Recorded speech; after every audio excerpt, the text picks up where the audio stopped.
Welcome back, everybody. I hope you're still with us.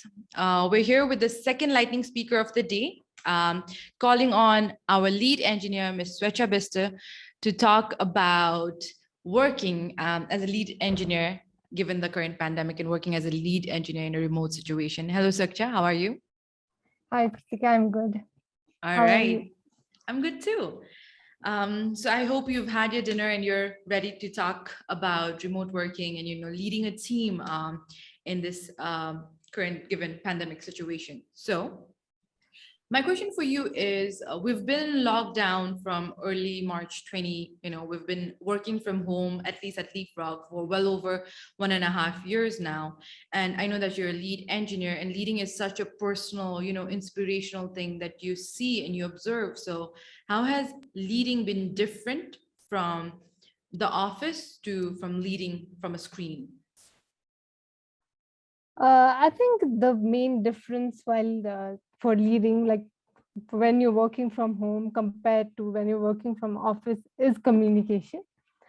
Because communication in the office happens synchronously. If your team members are right beside you, so if someone is stuck with a query or if someone is facing a problem, all the team members come and discuss synchronously and verbally, and everything gets sorted out instantly. But now, when you're working from home, that can't happen. So the communication happens asynchronously, especially through mediums like Slack. So the first challenge once we started working from home in this pandemic was communication. So how do we resolve that communication issue? So what we did was we created, so you don't want to bother like unnecessary people with questions they might not have answers to. So what we did was we created different uh, Slack channels. Suppose like for like the front end engineers, we had a separate Slack channel where they could ask their queries or discuss the problems they were facing, and then come up with a solution. And maybe if they solved a problem, they would share it in that channel. So that was the first thing that was different. The second thing was the trust factor. So so as a lead, you always have to trust your team members. But when you actually start working from home, the trust becomes uh, paramount, right? So because everyone has a different working schedule, maybe someone wants to take a long lunch break and maybe work like half an hour after normal work office hours and things like that, right? So that the trusting is trust factor increase. You have to trust your team members more when you start working remotely.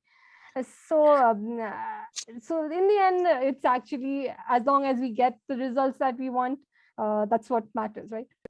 And I think the third thing that was really different was onboarding new members to the team.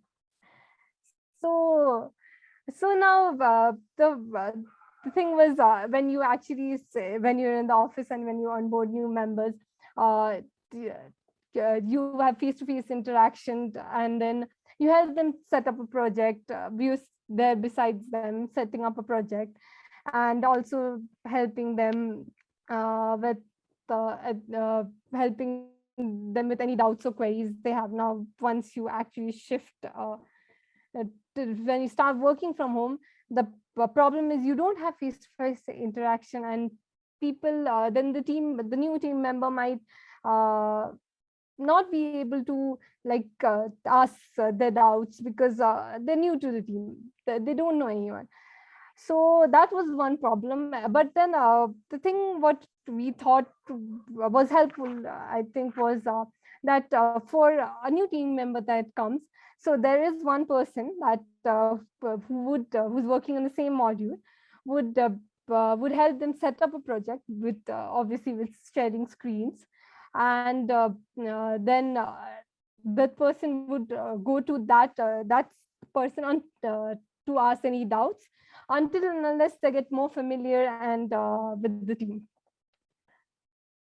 And I think another thing was because we were working in different, so people are working, team members are working different modules, and now we're not working together in the office. Mm-hmm. What the main problem was, one team member did not know what was happening, what the other person, the team member, was working on. So we started having more brainstorming sessions, just to increase the interaction and maybe more connection between the team members, and maybe bounce off ideas that, as if we would do in the office. I think, yeah, that was the main I difference. As a project manager, I wholeheartedly agree with everything you just said. Like communication, definitely we had to create a channel for deployments, because when you're at the office, everybody's around and you're just yelling across the room like, hey, I'm deploying to dev today, or like I'm deploying to staging.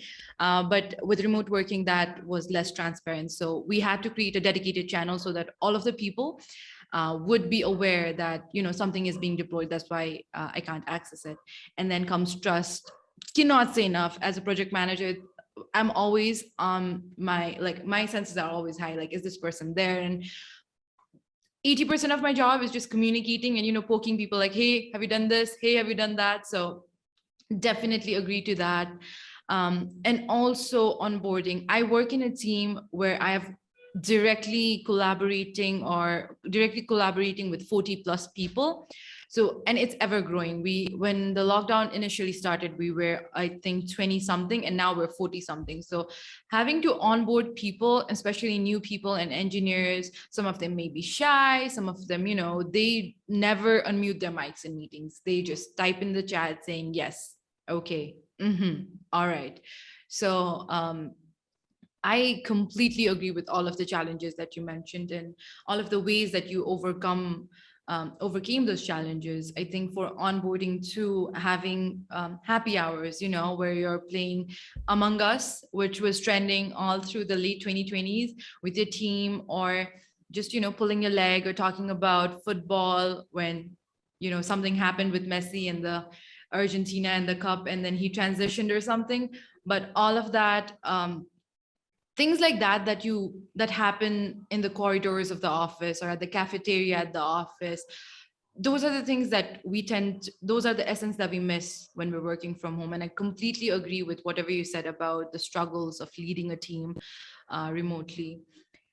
Going back to 2020, there was a time where everybody was baking bread and everybody was an artist, and even at Leapfrog we have a dedicated channel to share what you do from home, and then everybody's a chef. I mean, nobody invites us, but they're making this delicious food. Did you also have time to do something fun? I don't know, perhaps contribute to the open source community, anything as such that you were able to do because you are working from home? Yeah, so working from home really reduces your commute time, right? So you have that 2 hours a day that you would spend commuting from home to office. So usually those time which I used to so I have open source projects. So I used to see the issues, fix those, and maybe learn and start and learn new languages in that 2 hours of time, which I actually got uh, the, from not going to the office, and not spending commuting to the office, basically. Awesome. So anything else that you want to talk about in terms of the pros and cons of working from home? I know that in terms of commute, I get that extra 15 minutes in the morning, because and then I have to spend that additional 15 minutes in the evenings having calls, because we work and the world has become so much smaller. So we're talking to people in the States, we're talking to people in Australia. I'm pretty sure even in the audience we've got a pretty diversified group of people coming in or joining in from different places of the world, and it could be morning, evening, day, noon, different time zones. So you're having to touch, like, you're following the sun. Basically, you're working on so many different time zones, you're working with so many people from different countries and whatnot. So what is one best thing from working from home, and what is one worst thing while working from home? in your opinion? Best thing I would say was not having to commute. Mm-hmm. And I think the worst thing was missing the social interactions in the office. So because you're home and then your world is just inside the home, you miss those Mm-hmm. social interactions that you would have in the office. Uh, uh, and then also like so now now when you think of it, it's like your workspace is steps away from where you sleep, right? So it's just Definitely. so the lack of exercise that's taking a toll in our body. That's one thing. Commuting would at least, or say in the going to the office would at least mean that you had some amount of exercise, but that's also lacking now.